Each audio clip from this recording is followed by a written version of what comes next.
दाएं बाएं धरती अंबर चहुं ओर प्रदूषण के साथ साथ नए नए रियलिटी शोज का भी कब्जा है। भारत में आप कोई भी ओटीटी खोल लीजिए, बहुत मुमकिन है कि होम स्क्रीन की शुरुआत किसी रियलिटी शो से ही हो।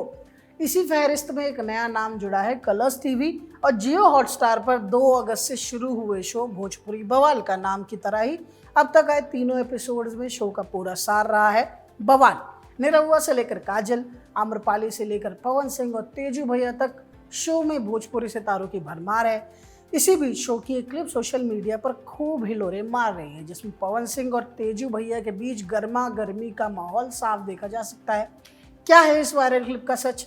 कितना रियल है ये रियलिटी शो और आखिर क्या है ये नया शो भोजपुरी बवाल? जानेंगे इस वीडियो में। नमस्कार, मेरा नाम है अमन, आप देख रहे हैं खबर गांव। भोजपुरी बवाल एक सेलिब्रिटी फॉलो रियलिटी शो है। शो में पवन सिंह, दिनेश लाल यादव निरहुआ, आम्रपाली दुबे, काजल राघवानी और तेज प्रताप यादव जैसे भोजपुरी जगत के चेहरे शामिल हैं। पारंपरिक भारतीय रियलिटी शो से अलग इसमें ना कोई टास्क है, ना वोटिंग है और ना ही एलिमिनेशन। कैमरे कलाकारों की बातचीत, बैठकों और रोजमर्रा की गतिविधियों को रिकॉर्ड करते हैं। ये फॉर्मेट विदेशों में लोकप्रिय है। सेलिब्रिटी फॉलो या डॉक्यू रियलिटी शोज कहते हैं इसे। जैसे कीपिंग अप विद द कार्डेशियंस एक शो है, द ओनली वेज एसेक्स एक शो है, ये इन सबसे मिलता जुलता है। शो का प्रोडक्शन बढ़िया है। अब तक क्या है, 3 एपिसोड्स को देखकर साफ लगता है कि अच्छा खर्चा किया गया है। एग्जाम्पल के लिए तीसरे एपिसोड में जिस स्केल पर आम्रपाली निरहुआ को इंडस्ट्री में 20 साल पूरा करने का सरप्राइज देती है, वो पूरा सेगमेंट देखकर आप अंदाजा लगा सकते हैं।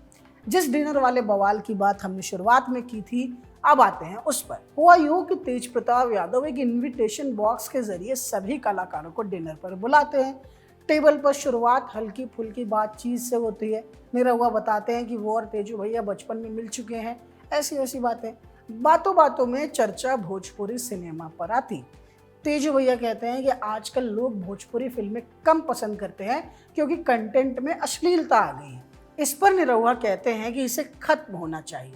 काजल राघवानी जवाब देती हैं कि पहले ऐसी फिल्में बनती थी मगर अब अलग फिल्में भी बन रही हैं। इसी बीच पवन सिंह की एंट्री होती है। वो सभी से मिलते हैं, आम्रपाली के बगल में बैठते हैं, मजाक में कहते हैं कि देवर भाभी एक साथ बैठे हैं। इस पर काजल तुरंत टोकती भी हैं कि इंडस्ट्री में वैसे ही दोनों को लेकर इतनी बातें होती हैं, फिर भी इस तरह का रिश्ता क्यों प्ले किया जाता है। इसके बाद काजल पूछती है कि वो देर से क्यों आए। पवन सिंह जवाब देते हैं कि मैं कार से आता हूँ, प्लेन से नहीं चलता। माहौल तब बदलता है जब पवन सिंह तेज प्रताप यादव को राजा भैया कहकर संबोधित करते हैं। तेजू भैया तुरंत कहते हैं राजा भैया यूपी में है, यहाँ तेजू भैया है। प्रतापगढ़ के कुंडा से विधायक रघुराज प्रताप सिंह का रेफरेंस है ये। उनके समर्थक उन्हें राजा भैया कहते हैं। खैर, तेज प्रताप यादव के रिएक्शन पर पवन सिंह कहते हैं कि उन्होंने प्यार से कहा था, लेकिन बातचीत में हल्की असहजता आ ही जाती है। थोड़ी देर बाद निरहुआ पवन सिंह को पवन जी कहकर बुलाते हैं। इस पर पवन सिंह नाराज हो जाते हैं इस बात पर और कहते हैं कि हमें पवन जी मत कहिए, और इतना कहकर वहाँ से निकल लेते हैं और जाते जाते कहते हैं कि मैं ये शो छोड़ रहा हूँ और अपनी गाड़ी में बैठ जाते हैं। पवन सिंह के जाने के बाद तेज प्रताप यादव उन्हें फ़ोन भी करते हैं, लेकिन कॉल नहीं उठाई जाती। इसके बाद तेज प्रताप यादव कहते हैं हमने इन्वाइट किया था, वो ऐसे कैसे चले गए, तो भोजपुरी को कैसे प्रमोट करेंगे। यहीं से डिनर टेबल की बातचीत सोशल मीडिया पर वायरल हो रही उस गर्मा गर्मी में बदल जाती है।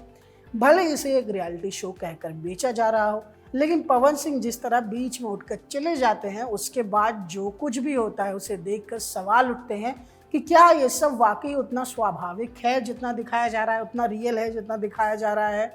सिर्फ यही नहीं, शो में कई हिस्से ऐसे हैं जो पहले से तय किए हुए लगते हैं, प्लान लगते हैं। दूसरे एपिसोड में फीमेल स्टार्स के बीच दिखाई गई गॉसिप और बहस भी कुछ ऐसे ही महसूस होती है, जहां जिम का सेटअप एक फेक जिम के सेटअप की तरह लग रहा था। एक और बात जो बार बार खटकती है वो है तेजू भैया पर शो का ज़रूरत से ज़्यादा फोकस।